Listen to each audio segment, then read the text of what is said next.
Tenemos a un nuevo Balón de Oro, un nuevo mejor jugador del mundo, Ousmane Dembélé.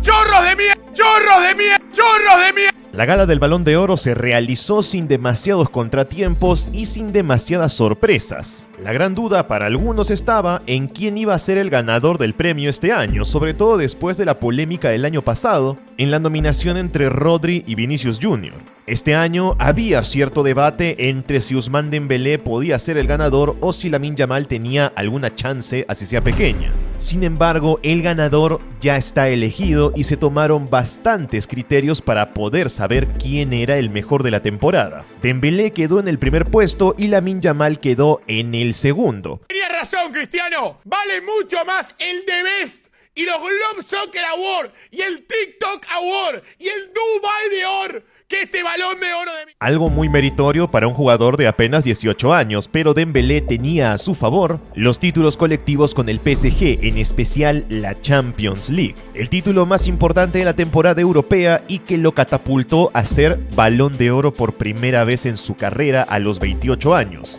Vamos a entender qué fue lo que pasó aquí. Dembélé hace mucho tiempo ya era considerado como un jugador con gran potencial. Desde que era muy joven, a los 18-19 años, pero la temporada donde saltó al estrellato fue la 2016-2017. Ese fue el año donde la mayoría del público lo conoció por primera vez, cuando jugaba en el Borussia Dortmund.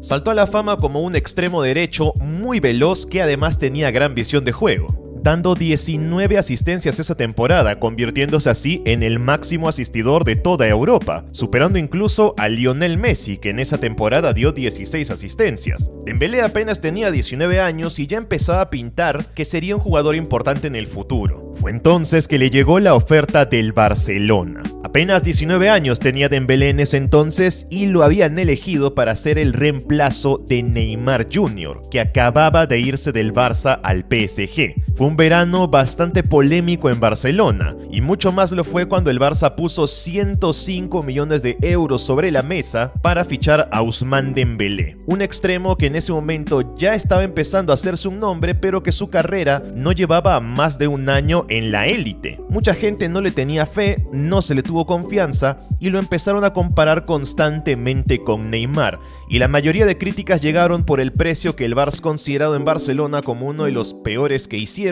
por el rendimiento que tuvo Dembélé en el campo, pero no porque sea malo, sino porque cuando Dembélé estaba en el Barça tuvo un montón de lesiones. Sin embargo, cada vez que Dembélé estaba bien físicamente, al 100%, era un gran jugador, veloz, asistidor, con gol, desequilibrante, regateador, te podía jugar por la derecha, te podía jugar por la izquierda, manejaba los dos perfiles, pero su gran problema siempre fueron las lesiones. Muchos culparon de esto al cuerpo médico del Barça. Se dijo que no se cuidaba correctamente a Dembélé, al ser un jugador tan explosivo con tanta velocidad, necesitaba un cuidado especial para que sus músculos no se resientan, cosa que en el Barça nunca supieron cómo hacer. Es así como Dembélé se la pasó en el Barcelona durante 6 temporadas enteras, entre 2017 y 2023, también conocidos como la época más oscura del Barça a nivel de Champions League. Fueron los años donde el Barça no paraba de irse humillado de la Champions temporada tras temporada, y Dembélé siempre era señalado como uno de los culpables por las lesiones que tenía, porque no jugaba tan bien como Neymar o porque sus números no eran parecidos. Se llegó al extremo de llamarlo un paquete, un mal jugador, que era un engaño y que jamás podría triunfar en ningún equipo. El Barça estaba buscando la manera constante de sacarlo del club y ver si podían sacar algo de dinero por él. Yo siempre estuve en contra en esas épocas de todas las críticas que le caían a Dembélé. Creo que ese era demasiado gratuito. Siempre se lo señalaba a él como el culpable de todos los problemas del Barça, cuando los culpables eran sus vacas sagradas. Y si un jugador tan explosivo se te lesiona tantas veces, yo creo que tienes que apuntar también al cuerpo médico del equipo. Se nota que no estaban trabajando bien con Dembélé. Los hinchas se molestaban porque decían que no era disciplinado, que le gustaba quedarse en la noche jugando videojuegos como el Fortnite, pero eso no eran más que habladurías. Ya para la última temporada, Dembélé podía jugar más partidos, pero el Barça le había perdido la fe tanto a él como a Coutinho. Curioso es que todos los jugadores jóvenes que se fueron del Barça en esa época les empezó a ir mucho mejor lejos del equipo, o más bien dicho, lejos de las vacas sagradas del Barça. Y el caso más grande de todos fue Dembélé. Coutinho, por un lado, ganó la Champions con el Bayern Múnich y Dembélé se convirtió en el mejor jugador del PSG. Les cuento esto para que sepan que Dembélé siempre había sido un jugador importante en Europa, solo que no estaba en el lugar indicado. El sistema de juego del Barcelona no se adecuaba a lo que él podía dar. El Barça era un equipo de juego mucho más pausado, de más pases, que necesitaba futbolistas de perfil diferente. Dembélé es un corredor, alguien muy veloz que con los suficientes metros por delante puede causar destrozos en cualquier defensa europea, como lo hizo en esta temporada con el PSG. Simplemente el Barça no era su lugar en el mundo. No es que Dembélé fuera malo, es que el Barcelona no era el equipo ideal para Dembélé.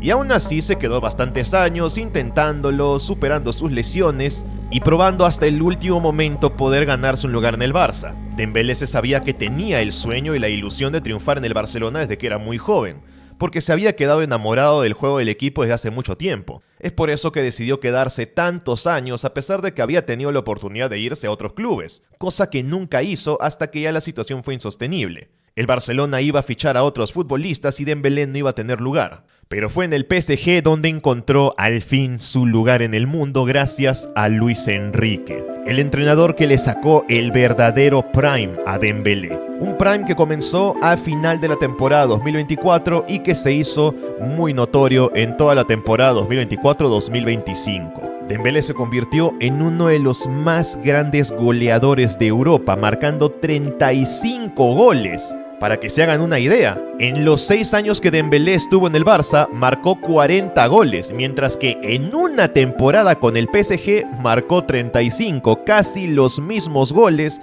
que había marcado en 6 años en España. La diferencia la hizo su nuevo entrenador, Luis Enrique, que supo entender cuál era el perfil de Dembélé, y además Luis Enrique fue uno de los que pidió el fichaje de Dembélé cuando Neymar decidió irse del Barça allá por el año 2017. ¿A quién le voy a dar el Balón de Oro? Yo le daría el Balón de Oro solo por cómo ha defendido en esta final al señor Ousmane Dembélé. Eso es liderar a un equipo desde la humildad, no solo por los títulos conseguidos, no solo por los goles, sino por cómo ha presionado. Pero lo que más destaca a Dembélé es que a pesar de ser un goleador, de ser muy rápido y de ser un prodigio físico, es que no es un delantero egoísta. Sus números de asistencias siguieron siendo altos. Dio 14 asistencias en la temporada pasada, además se volvió un goleador, pero lo más importante que tuvo es que, a diferencia de Mbappé, Dembélé sí era un jugador que trabajaba en defensa, presionaba constantemente a los defensas del otro equipo para evitar que su salida sea limpia. Y eso creo que es lo más destacado que tiene Dembélé como jugador, el sacrificio que es capaz de poner en el campo de juego sin dejar de lado su talento y su faceta goleadora. Es un delantero total, por eso Luis Enrique lo puso a jugar por el medio, para que tenga total libertad de moverse por donde le dé la gana, sin un 9 fijo, revolucionando también el fútbol francés, con un perfil de delantero que no se conocía hace tiempo, ya que Dembélé no es 9, él ha sido un extremo toda su vida. Pero Luis Enrique lo convirtió en un delantero goleador que puede jugar por todo el frente de ataque. Y sí, en ataque es el jugador más completo del mundo. ¡No hay manera! ¡No hay manera! Por otro lado, en el caso de Lamine Yamal, si bien que haya llegado al segundo puesto es algo muy meritorio de su parte, muy sorpresivo que un jugador tan joven haya llegado tan lejos en tan poco tiempo, estaba claro que tenía muy complicado quitarle el premio a Dembélé. Por un lado, las estadísticas favorecían más a Dembélé. Si bien Lamine Yamal dio más asistencias e incluso tuvo mejores regates que Dembélé en la temporada, en el tema de los goles Dembélé sí fue muy superior, junto con el rendimiento colectivo del PSG, donde, ojo, lo más importante para el Balón de Oro no es que ganes la Champions o no. Han habido jugadores que se llevaron el Balón de Oro sin ganar la Champions. Lo que importa es qué tan importante fuiste tú para que tu club consiga ese título. Y está claro que el jugador más importante del PSG, junto con Vitinha, Hakimi o Kvaratskhelia, fue Dembélé, el gran protagonista del equipo. Eso lo posicionó en una escala superior a Lamine Yamal, el cual no tenemos que olvidar que aún tiene muchísima carrera por delante. Es 10 años menor que Dembélé. Así que no creo que esta sea una derrota para él. Lamine Yamal no era el favorito. El favorito absoluto era el francés. Lamine Yamal hubiera sido una gran sorpresa para todo el mundo. Que haya llegado hasta el segundo puesto a los 18 años es algo realmente sorprendente para su carrera. Y tiene todavía muchas temporadas por delante para intentar conseguir ese Balón de Oro. alguna temporada que el Barcelona consiga ganar la Champions de nuevo o si gana un título muy importante con España como el Mundial. Eso le aseguraría a Lamine Yamal su Balón de Oro. Eso sí, quiero hacer una pequeña acotación. Me parece bastante llamativo cómo un título puede cambiar la percepción de la gente con algunos jugadores. Si el Barcelona hubiera llegado a la final de la Champions, seguramente los periodistas hubieran colocado a futbolistas como Pedri o Rafinha mucho más arriba en la tabla. Pero como no se la llevaron, posicionaron a futbolistas como Nuno Méndez o Vitinha, que no son para nada malos. Pero sí nos dejan claro que los criterios del Balón de Oro varían bastante año a año o dependiendo del ánimo que tengan los periodistas que votan en ese momento. Dembélé era el gran favorito y es un muy buen Balón de Oro porque es algo que se vino trabajando desde hace mucho tiempo. Siempre trabajando a la sombra y ganó el Balón de Oro antes que Mbappé, algo que hace 3 o 4 años nadie sobre la faz de la tierra se hubiera imaginado, pero lo hizo posible con su trabajo, con su dedicación, con su constancia y encontrando al entrenador ideal que le sacó todo su mejor rendimiento. A veces un buen entrenador te puede cambiar la vida y a veces salir del Barcelona también te cambia la vida.